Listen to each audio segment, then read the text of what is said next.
Hello, fellow citizens. This is Nate Shackleford reporting for Nindie Nation, and I'm here today to tell you what I thought about Beautiful Desolation. First things first, let's get one thing straight. Even though it may look like it from the screenshots, Beautiful Desolation is most certainly not an RPG. This game made me think back to when I was a kid, in the mid-90s. One of my favorite things to do was to go to CompUSA or Hastings Books and Video and drool over their selection of PC games like Space Quest, Day of the Tentacle, and Under a Steel Sky. This game, my friends, is an adventure game, created by a small development team composed primarily of the two Bischoff brothers.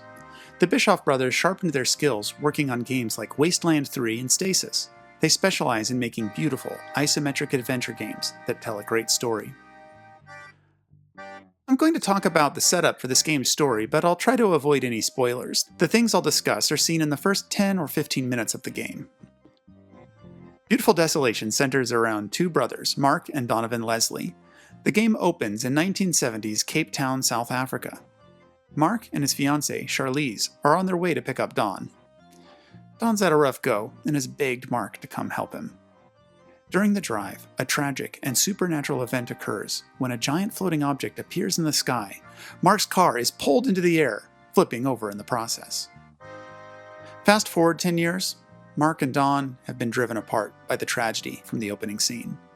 They haven't seen each other since the funeral for Charlize. The world is now an alternate 1980s, and is filled with robotics and technology garnered from the giant object that appeared 10 years before. That object is now known as the Penrose, and the world is ruled over by an organization known as Penrose Allied. Mark has been researching the Penrose, and thinks that Penrose Allied is hiding something about its origin and purpose. Don is working as a helicopter pilot for sightseeing tours of the Penrose, and Mark begs Don to land him on the surface. Begrudgingly, Don agrees, and they fly through a violent storm to land on the surface of the Penrose, hopefully undetected. As Mark rushes to download data from the Penrose, they are spotted by a robotic sentry, and moments later, they are enveloped in what looks like a giant explosion.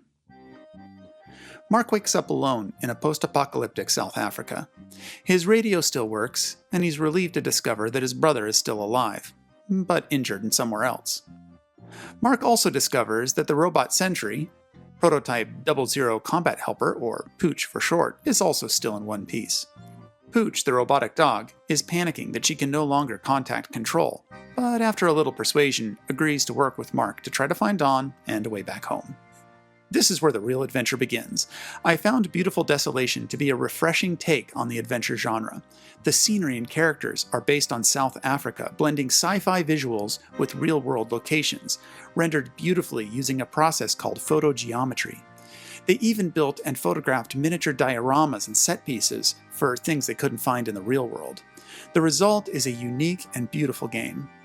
When playing a narrative adventure game, it's always a risk that you will spend quite a lot of time wandering around trying to figure out what you're supposed to do or where you're supposed to go. I'm happy to say that Beautiful Desolation has some nice, although subtle ways of helping you know what to do next. Items that you can interact with are highlighted, and areas on the overworld map where important dialogue is available will pulsate. That's not to say that I didn't spend a good amount of time lost wandering from place to place, but with the gorgeous visuals, interesting cast of characters, and compelling story, I didn't mind. I've given up on many adventure games through the years because the puzzles were too obtuse or the objectives were too poorly defined. But Beautiful Desolation hooked me early on and kept me engaged right through until the end of the game. Each character you meet offers options for dialogue and decisions to make. The world is full of complex characters who are neither all bad nor all good. Most of the decisions were real nail-biters, and I found myself doubting whether I'd made the right decision. For context, I'm a guy who's never finished a playthrough of Pikmin because I can't stand losing them in battle, so making decisions where there was no real morally superior choice was hard.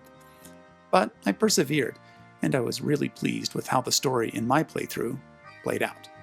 I'm not sure how many different endings there are, but I look forward to playing through this game again and making different decisions. As dark and bleak as this game can be, it's also very charming and often funny. One thing that caught my eye when I was offered the opportunity to review this game was that the soundtrack was done by Mick Gordon, best known for heart-pounding metal-soaked soundtracks like Doom 2016 and Wolfenstein: The New Order. I went in expecting some real face melters, but what I found was something very different. The soundtrack in this game is quite subtle, but fitting. I didn't fully appreciate it until I played the game with a decent pair of headphones on. If you want to get the full effect of this beautiful game and its soundtrack, then I suggest that you play it with a good sound system, or a pair of headphones. If you're not a fan of adventure games, I'm not sure Beautiful Desolation is going to change your mind. It really harkens back to the classic Sierra and LucasArts point-and-click adventures of the past. It softens some of the frustrating aspects of this genre that have turned me off in the past, and it complements its gameplay with unique visuals, characters, and a great story. I spent about 25 hours with this game, although I think it could be played through in half of that or less. There's even a bit of replay value to be had with the branching decisions and multiple endings. If you like this type of game and want to get lost in a darkly beautiful world, then I say take a trip to this alternate future South Africa. There were a few performance hiccups on Switch during my playthrough, and the game did crash a handful of times. Thankfully, the game's autosave system meant that this was only a minor frustration, and hopefully these issues will get fixed in an update. All said, I think this game is well worth the $20 on Nintendo Switch, and I'd love to see what else the Bischoff brothers can create at their studio, the Brotherhood Games. If you pick up this game, make sure to tell Jerry that I said hi. He was my favorite character in the game, and I wrote the song playing in the background to celebrate his glory. I'd like to thank the Brotherhood Games and Untold Tales for providing a review copy of this game. This has been Nate Shackleford. Thanks for watching. Call me Jerry, I've long to meet a traveler. We get so bored, we've been out here all alone. No ascendancy, just each other with the warden shut behind us. There was no way we were ever getting home. I like the name Jerry, makes me feel like a real person. Names can mean a lot when you've never had one. A 140K of local memory means that we could choose and remember a name of our own. No, don't mind Jeff, he's just walking in circles. Spent 5 long years just walking in circles. Missed the update, cause Jeff was in defrag mode. Don't mind Jeff, he's just walking in circles. Spent 5 long years just walking in circles. Has he lost the plot, or is this his Pathfinder broke? Don't mind Jeff, he's just walking in circles. Spent 5 long years just walking in circles. It's time to go and look for some meaning. One more lap, Jeff, then we're leaving. Call me Jerry, I've longed to meet a traveler. We get so bored, we've been out here all alone.